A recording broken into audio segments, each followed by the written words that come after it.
right, greetings and welcome back once again. This is Emunah Y'srael with a continuation from earlier this week, speaking about Jessie Williams Speech. If you missed it before, that one was 9 key points that I thought was worth repeating, and I did that. Give thanks to everybody who watched it and share it. But this is a follow-up because it's always good to hear the conversation. We're looking at today white supremacy, black people's reaction to white supremacy, and the responsibility. So we're actually looking at his speech in a working action. It wasn't just words. If we open up our eyes and look around, we'll be able to see it. But I want to start off with his words. Today, I was able to see that he did a post interview of that speech. So here he is at a very important part that I think is for this conversation. So hold right there and let's take a listen and we'll be right back.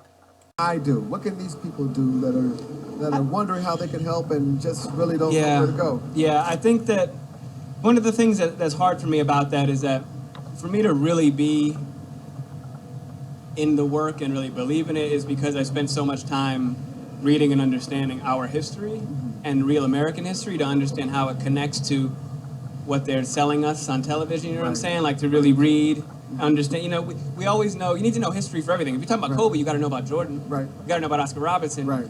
You know, so any of these, but for some reason around black people, we think we're going to float around without knowing anything about ourselves. Right. So like getting your foundation. We got Google. Well, use Google. But we use it late. Yeah, we use it late and we use it to follow like Jeff's blog about like we were kings or some Hotep shit that's not really like fully in detail. Jeff's blog. So, I don't even know if that's real. But you know, I think the answer is kind of like plug in and get in where you fit in. If your interest might be women's rights, or your interest might be police brutality, or your interest might be how do I organize in my school because they're militarizing it and having cops in there with guns. How do I organize around that? Look that up and find us online. There's a Twitter handle for every issue. You're absolutely right. So really you're going to go down that YouTube wormhole. We've all been there. Right. Do that around Googling around some of the issues that you actually care about rather than me kind of picking one for them. Wow. Did you hear that? Because I heard it. I was like, what? So for everybody, you're like, yeah, go ahead, Jessie Williams, you let them know. Like I said in the other video, we have to take it beyond applause. We have to take it into the realm of actually doing the work.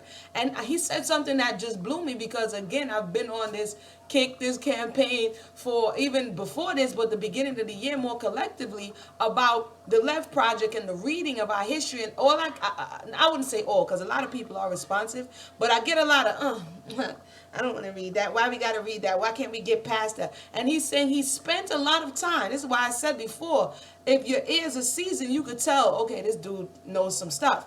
And he spent a lot of time learning about the American history in order for him to be passionate about whatever area he's putting his concentration in as it relates to civil rights, as it relates to activism. He also said something very interesting, that black people don't like to, for some reason, apply themselves. But we know the reason. It was a systematic takedown of the knowledge of self. Knowing or seeking knowledge of self warranted punishment. It warranted chastisement. It warranted stripes. It warranted selling away of. So this is something that is in, I've been saying it, and many other people have been saying it. It's in the epigenetics. It has to go for us beyond just a conversation, that we're actually going to do the work to undo what has been done. So this is Jessie Williams. I wanted to start it off with this after speech conversation because that's going to go right into what he was saying during the speech and right after that. I mean, you know, like when you have a child, I have children. So right after, like literally right after you told them don't do that, they come out doing it. And then I have something else to talk about the system of racism, white supremacy, as it relates to this conversation that I saw on one news channel. So if you just go ahead and sit tight. All of us in here getting money, that alone isn't going to stop this. All right? Now, dedicating our lives to getting money just to give it right back for someone's brand on our body, when we spent centuries praying with brands on our bodies, and now we pray to get paid for brands on our bodies. So we heard that right. And everybody was like, yeah, making memes and brands on our bodies and pictures and everything. And I feel that right on. That's what's up. Like, that was Sunday, Monday, Tuesday, Wednesday, going into Thursday. No, today is Wednesday, right? 72 hours. This comes up. Take a look. Okay, so this is basically right after everybody's making all the hoopla. Yes, we feel you, but again, we got a lot of work to do on ourselves. That's all I say for right now. Leslie Jones says no one will dress her for the Ghostbusters premiere. Now, when I saw this morning, I remembered that she was the sister from that played the angry black woman stereotype in the Oscar spoof. It was her, Whoopi Goldberg, she was the help, and then Tracy Morgan was the effeminate black man. I did a video on that. If you haven't seen it, feel free to check that out. And so, again, we see now, this is her crying out. This is her crying out to the designers. This is her crying out to the society of people that she wants to be accepted by, to say no one is dressing her. I said, huh? So I wanted to read the article, and then I'll show you the tweet really quickly. But the article says, again, like I said, this is a little bit longer of a review because it's a compilation of things. The article says here, it says, and this was on Yahoo News, when you've got a premiere and you want to look good, who you going to call? Again, a lot of incorrect spelling, Warner, W-A-N-A, I just pay attention to that kind of stuff. Y-A. Well, nobody if you're Leslie Jones and she's not thrilled about it. The Saturday Night Live star and comedian, who with Melissa McCarthy, Kristen Wiig, and Kate McKinnon is starring in the upcoming Ghostbusters reboot, announced on Twitter that she has been having trouble finding a dress for the premiere. And like a true Ghostbuster would, she first gets mad and then gets even. You see that even though they're not coming out saying the angry, quote, black woman, they're putting it in there. There's so many things with this. But again, Jessie Williams just spoke to this conversation.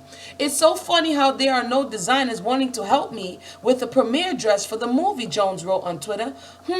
That will change and I will remember everything. Again, that's what she wrote in her tweet. And then it goes on to speak about other people who may have been having trouble finding people to dress them. But again, why are you specifically looking for a certain thing? There are so many designers. There's so many, quote, black designers or ethnic designers out there. Who particularly is she looking to dress her?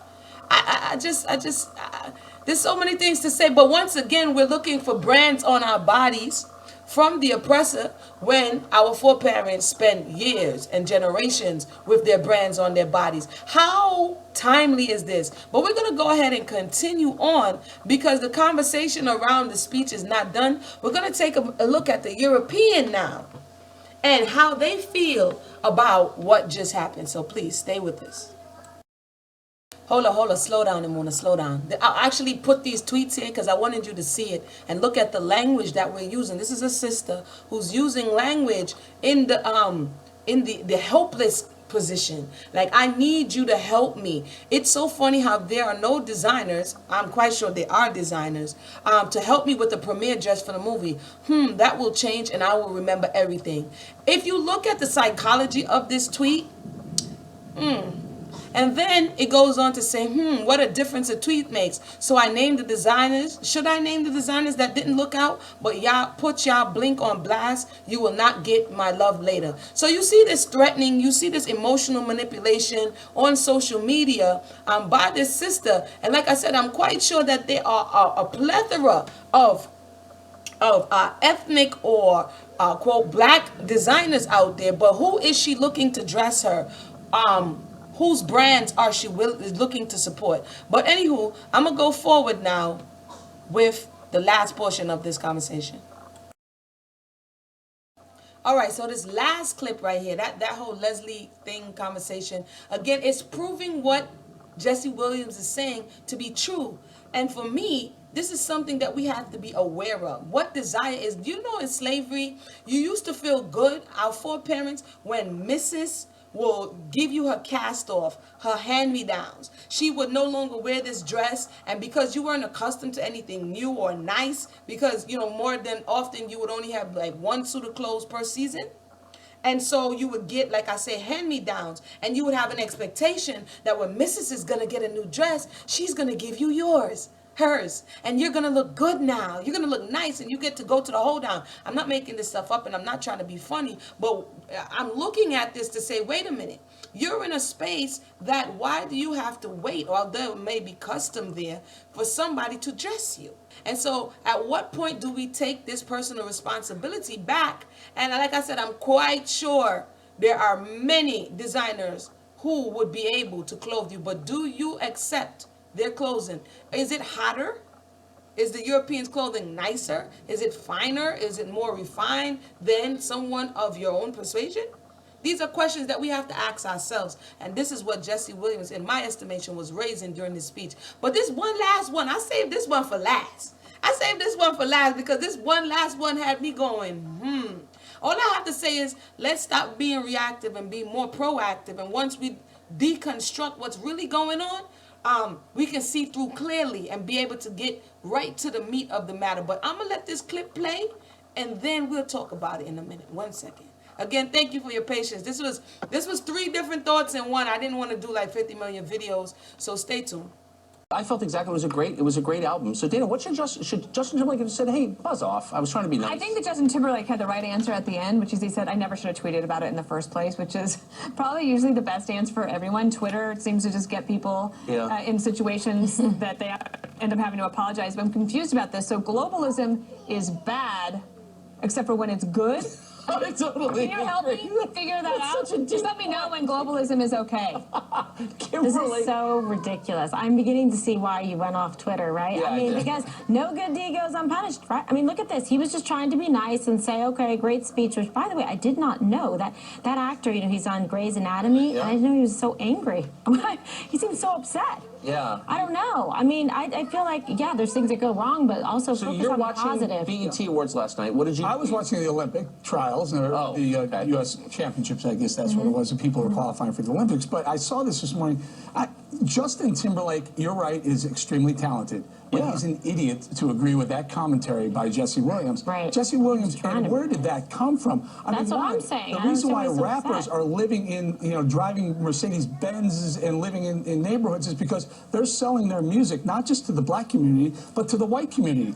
Every suburban white kid thinks he's the next rap star. He thinks he's the next Jay-Z, rapping all over the place. So much to my consternation. You should be happy that So the if white it's Jay-Z or it's people Eminem are or buying Vanilla the Ice. the African-American or hip-hop music because of their finances. I feel like we're very close to solving this, but unfortunately, I'm just being told we're out of time. Yeah.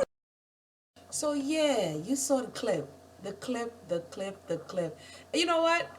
It's so much that I just put in this one. What I'm going to have to do is I'm going to make a separate video for my thoughts on that clip because I wanted to, the video might get really long and I don't want that to happen. And so definitely I want to thank you for tuning in. Check me out on the other video because I'm going to put together my thoughts on this because I want to look at the system of racism, white supremacy, some of the tools that are often used, as I said before, in the abuser scenario. And so when you look at abuse, domestic abuse, oppressor, oppressed, it's a universal design. When you look at it, you'll begin to understand what we just saw.